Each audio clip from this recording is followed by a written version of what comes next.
Hola, mi nombre es Florencia y este es el segundo video de las clases teóricas de la unidad número 9, equilibrio ácido-base.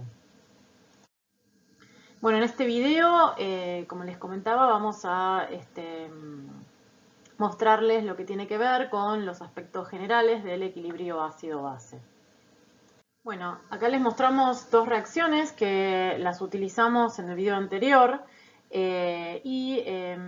lo que queremos resaltar, bueno, fíjense que es la reacción del cloruro de hidrógeno con agua, ¿sí? La disociación del cloruro de hidrógeno en agua, donde vemos que esta reacción está representada por una flecha, por una única flecha, corresponde a una reacción de un ácido que se disocia completamente.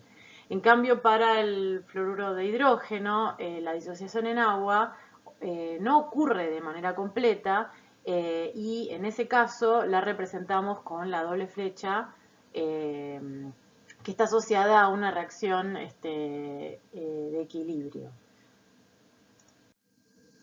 Entonces, en el contexto de la química ácido-base, también vamos a estudiar reacciones que ocurren de manera completa, ¿sí? O sea, cuando la reacción de disociación del ácido ocurre de manera completa para dar los productos, que en este caso son el hidronio y el cloruro, o en el caso de reacciones como la del fluoruro de hidrógeno, donde esa reacción no ocurre de manera completa, y se establece un equilibrio, ¿sí? Es posible alcanzar un equilibrio que como tal va a estar caracterizado por una constante de equilibrio, que en este caso, como estamos hablando de equilibrios ácido-base, o sea, el equilibrio de disociación de un ácido, va a estar representada con el subíndice A, ¿sí? Del equilibrio de disociación del ácido, y a esta constante la llamamos constante de acidez.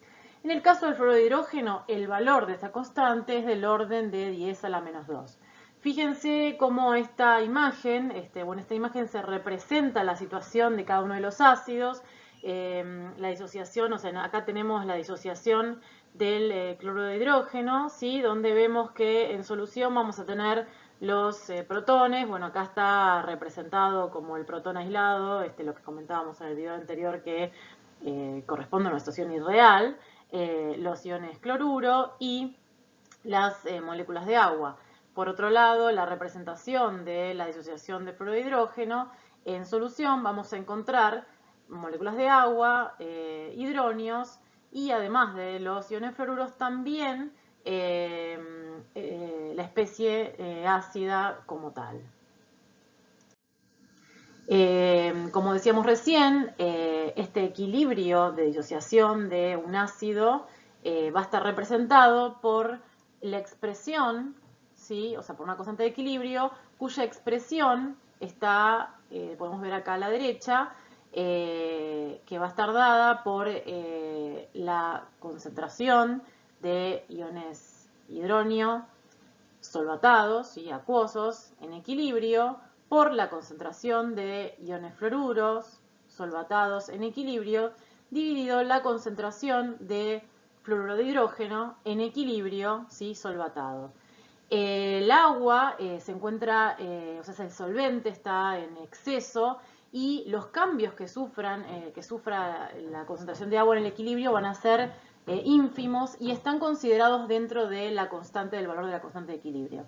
Recordemos también que esta constante va a depender de la temperatura y va a estar definida a una dada temperatura. En los próximos videos vamos a ver cómo es el efecto de la temperatura en las constantes de equilibrio de manera breve.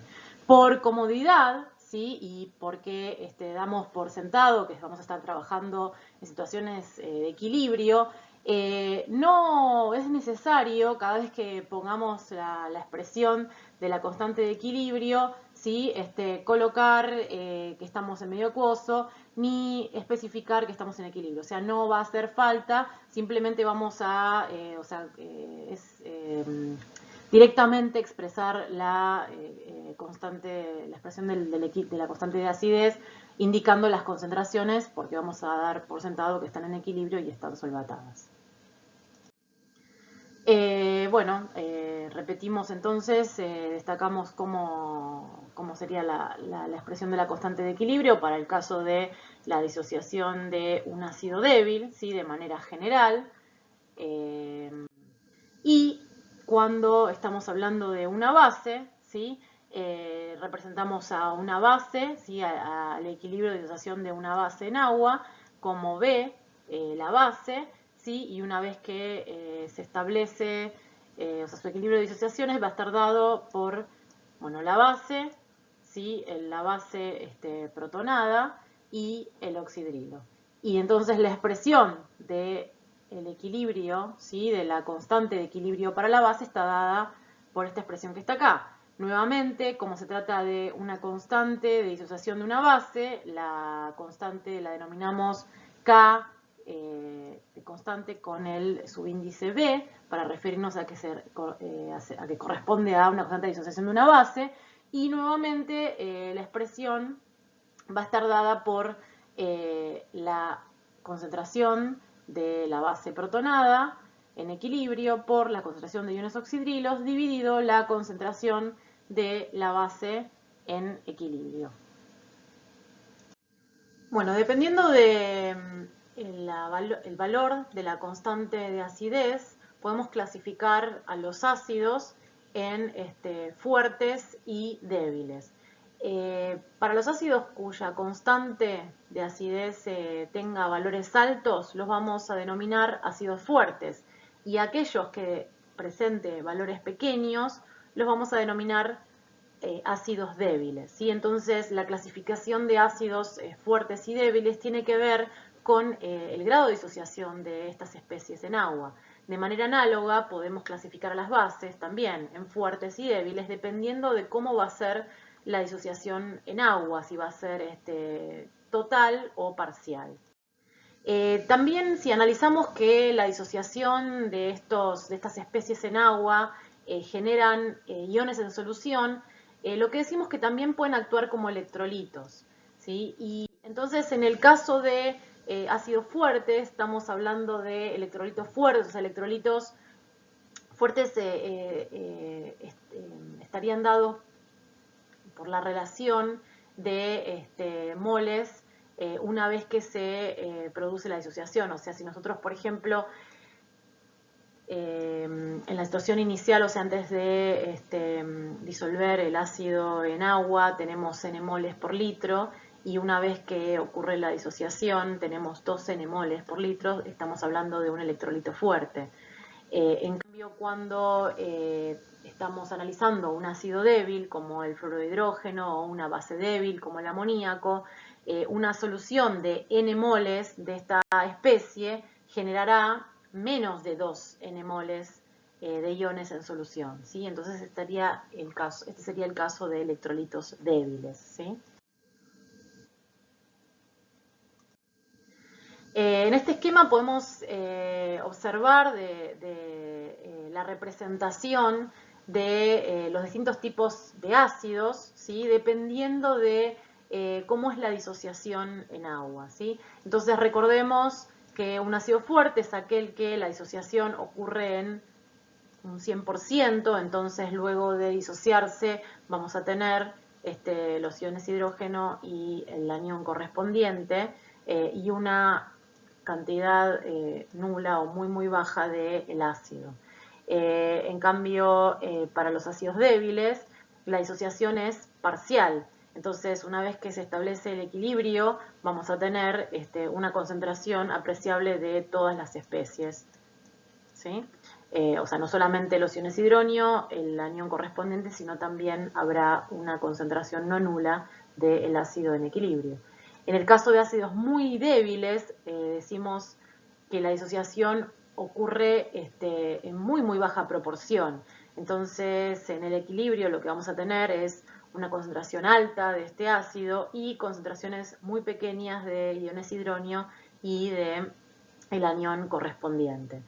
Esta imagen es representativa de cada una de las situaciones, pero ¿qué podemos decir? Que cada una de estas concentraciones va a depender, o sea, la situación de equilibrio, ¿sí? Las concentraciones en el equilibrio van a depender de la constante de acidez de cada uno de los ácidos, ¿sí?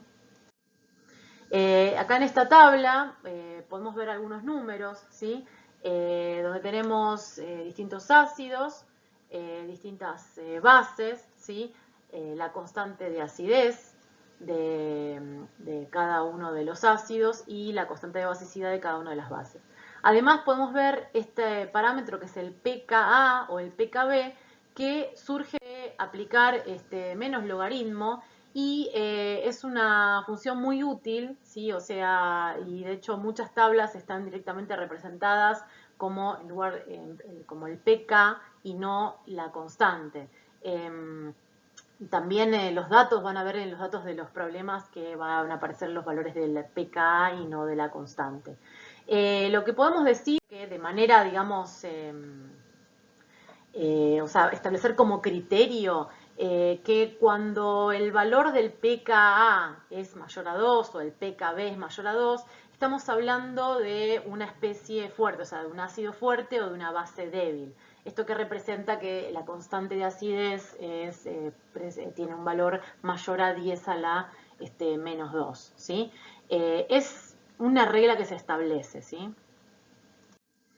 Y ejemplos de ácidos fuertes, además del cloro de hidrógeno y el ácido nítrico que ya hemos mencionado, el ácido perclórico, por ejemplo, es otro de los ácidos también típicos fuertes que conocemos y van a aparecer en los problemas.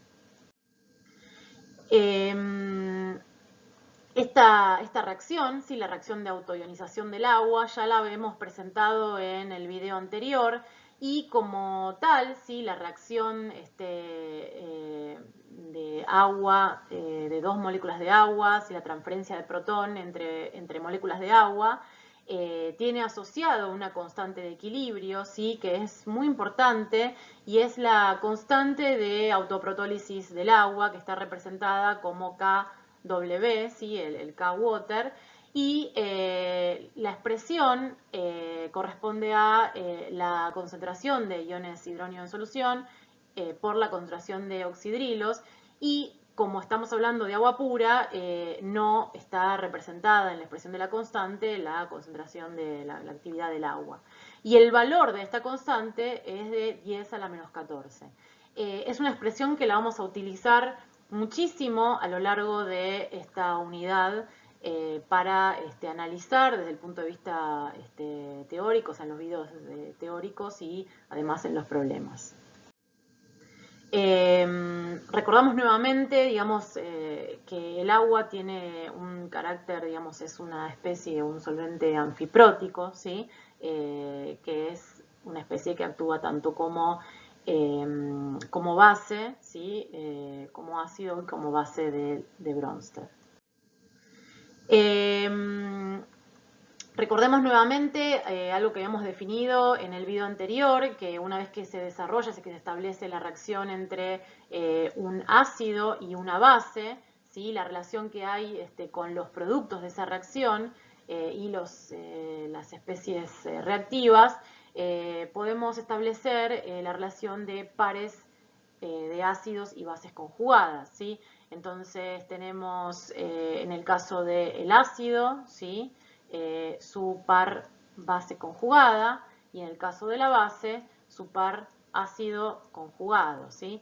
Lo que se observa es que cuanto mayor sea la fuerza del ácido, más débil será el comportamiento como base de su base conjugada y viceversa, ¿sí? De manera análoga, cuanto mayor sea la fuerza de la base, más débil será el correspondiente comportamiento como ácido de su ácido conjugado, ¿sí? Esta relación que vamos también a utilizar muchísimo para analizar los equilibrios ácido-base a lo largo de la unidad, es muy importante. Vemos acá esto con un ejemplo. El ácido clorhídrico es un ácido fuerte, se disocia completamente. Entonces, si tenemos que analizar el comportamiento del cloruro, ¿sí? Como base, o sea, fíjense que acá representamos la reacción de ácido-base, o sea, del cloruro, el cloruro del ion cloruro como base, ¿sí? Como base va a reaccionar en agua para dar el cloruro de hidrógeno y oxidrilo. Si estamos poniendo el cloruro como base, esta base, o sea, el cloruro como base es muy, muy débil. Lo mismo representamos acá, ejemplificamos con un ácido, el ácido acético. ¿Sí? El ácido acético es un ácido carboxílico, un ácido orgánico. Más adelante vamos a ver un poquito más por qué se comporta como ácido esta especie. Su disociación en agua da lugar a iones hidronio, ¿sí? Es un ácido, y a su anión correspondiente, que es el anión acetato, ¿sí? O sea, fíjense, tenemos el ácido acético, y el acetato, su base conjugada. Ambos son débiles, está bien, pero el valor de la constante de cada uno de ellos va a tener valores asociados, ¿sí? O sea, de constante de acidez y constante de basicidad para el anión. Pero vemos cómo en este caso ambos son débiles porque se trata de especies débiles. Y en el caso de la constante de acidez del ácido acético, tiene esta expresión y un valor de 1,78 por 10 a la menos 5. Este va a ser un ácido que lo van a ver mucho en esta unidad. Va a haber varios problemas que van a utilizar este ácido. En el caso de la expresión de la constante de basicidad para el acetato, ¿sí? O sea, acá fíjense cómo el acetato, que es la base conjugada generada por la disociación del ácido, también tiene, o sea, pues también podemos representar su reacción de disociación, ¿sí? El equilibrio del acetato en agua, la disociación del acetato en agua, para dar el ácido. La expresión de la constante que corresponde a la disociación del ion acetato es la que vemos acá, donde está representada por K subíndice B, porque estamos hablando de una base, y corresponde a iones oxidrilo por ácido acético, las concentraciones en el equilibrio, dividido la concentración en el equilibrio de acetato. ¿Cómo podemos determinar este valor? ¿Sí? O sea, teniendo este dato, el dato de la constante de acidez, y cómo es la expresión correspondiente al equilibrio de disociación del ácido acético, podemos, y teniendo, expresando cómo es el equilibrio de disociación del acetato, multiplicando, ¿sí? Ambas expresiones, o sea, la expresión de la constante de acidez por la expresión de la constante de basicidad para el ácido acético y el acetato, podemos cancelar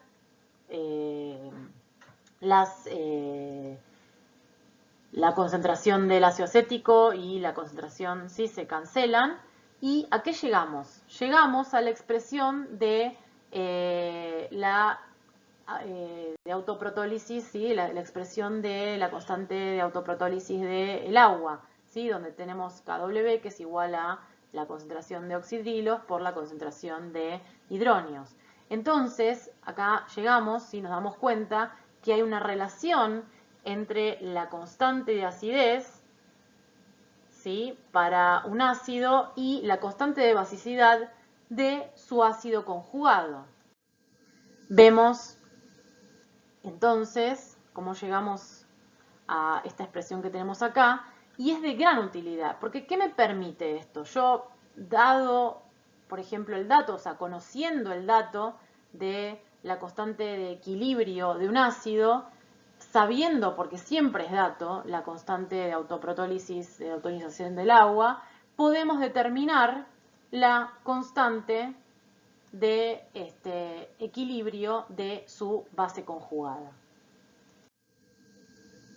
Y entonces podemos determinar el valor que estábamos buscando. También podemos operar de manera análoga teniendo los valores de los pK en lugar de las constantes de acidez, ¿sí? Perdón, de las constantes de equilibrio. Si aplicamos logaritmos en cada uno de los miembros, podemos llegar a esta expresión, ¿sí?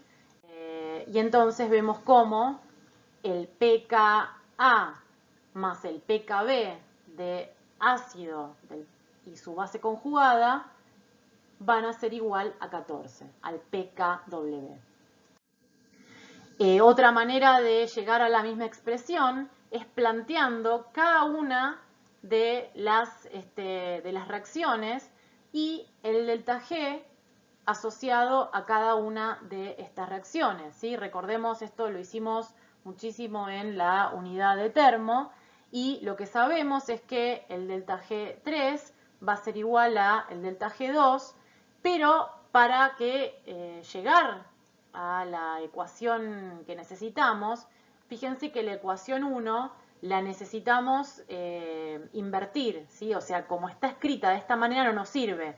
Necesitamos que la especie de ácido cético esté como producto, ¿sí? Porque nuestro objetivo es llegar a la ecuación de disociación del acetato, ¿sí? Entonces, por eso, para llegar a delta G3, tenemos que hacer delta G2 menos delta G1.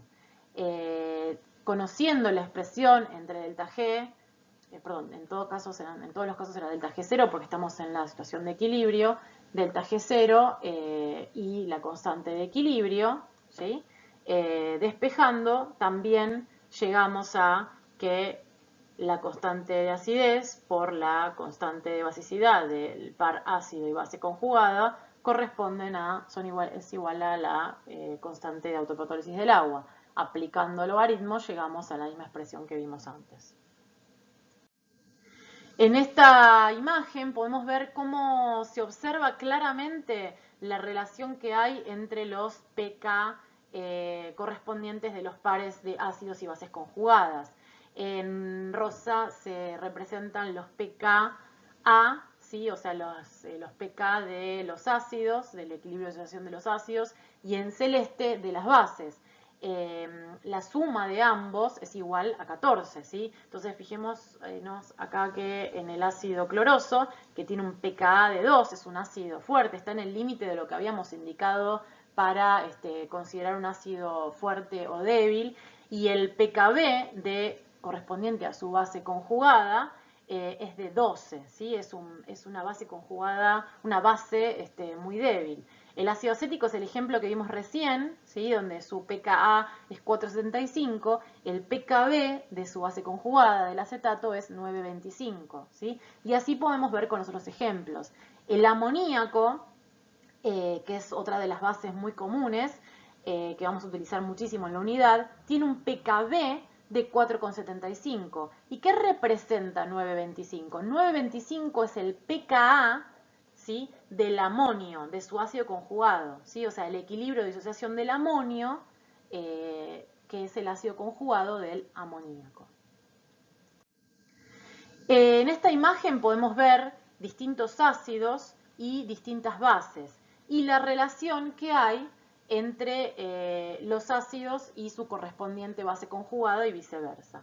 Vemos nuevamente arriba en la lista donde tenemos los ácidos fuertes, ¿sí? O sea, por eso están en este extremo ácido fuerte. ¿Cuáles son sus bases conjugadas correspondientes? Por ejemplo, del ácido perclórico, ¿sí? Es el perclorato. Del ácido clorhídrico es el cloruro.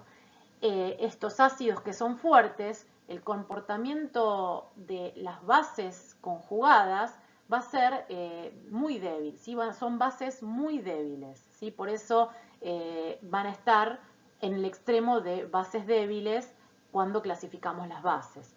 Vamos, por ejemplo, miremos en el medio, donde tenemos dos ácidos que ya mencionamos, son el ácido fluorhídrico y el ácido acético, son ácidos débiles. Bueno, ¿qué pasa con el comportamiento de sus bases conjugadas? El fluoruro y el acetato también van a ser bases débiles. Cuando nos vamos al extremo de ácidos muy débiles, como puede ser el agua, el amoníaco, por favor acá lo quiero destacar, no confundir, ¿sí? Acá estaríamos analizando el amoníaco como ácido, ¿sí? O sea, el amoníaco no como base, ¿sí? Este amoníaco que reacciona con agua para dar amonio y oxidrilo, sino el amoníaco como ácido que reacciona, o sea, se disocia en agua para dar hidronio y el anión amiduro, ¿sí? Y entonces, en ese caso, ese es un ejemplo de un ácido muy, muy débil. O sea, el amoníaco como ácido tiene una constante de acidez de 10 a la menos 30. Es súper, súper débil. Y en ese caso, ¿qué va a pasar con su base conjugada? Sí, su base conjugada. Su base conjugada va a ser una base extremadamente fuerte, ¿sí? El amiduro es una base muy, muy fuerte. Bueno, para terminar, vamos a resumir los conceptos más importantes que vimos en este video. Hablamos nuevamente del equilibrio de autoprotólisis del agua y en este caso representamos este equilibrio a través de la constante del mismo que la denominábamos Kw, ¿sí? K water, y su expresión es igual a la concentración en equilibrio de iones hidronio por la concentración en equilibrio de iones oxidrilo y toma un valor de 10 a la menos 14. También representamos a las expresiones de equilibrio de los ácidos cuya disociación ocurre parcialmente en agua y se establece un equilibrio. La constante asociada a esos equilibrios en el caso de los ácidos la representábamos como Ka y en el caso de las bases como Kb. Lo que vimos es que establecíamos un valor de referencia para clasificar a los ácidos en fuertes y en débiles y a las bases en fuertes y en débiles. Ejemplos de ácido fuerte son el ácido clorhídrico y el ácido nítrico y son aquellos que se encuentran disociados completamente en agua. En cambio, en el caso de los ácidos débiles, aquellos que se encuentran disociados parcialmente en agua, ¿sí? Son aquellos que tienen constantes de acidez con valores menores a 10 a la menos 2 o valores de pKa mayores a 2. ¿Sí? Otra de las cosas que vimos hacia el final es la relación que existe entre los pares conjugados ácidos y bases en las reacciones de disociación de ácidos y bases en agua. Cuanto mayor sea el ácido, más débil será su base conjugada y viceversa. Bueno, esto es lo último que vemos para terminar este video.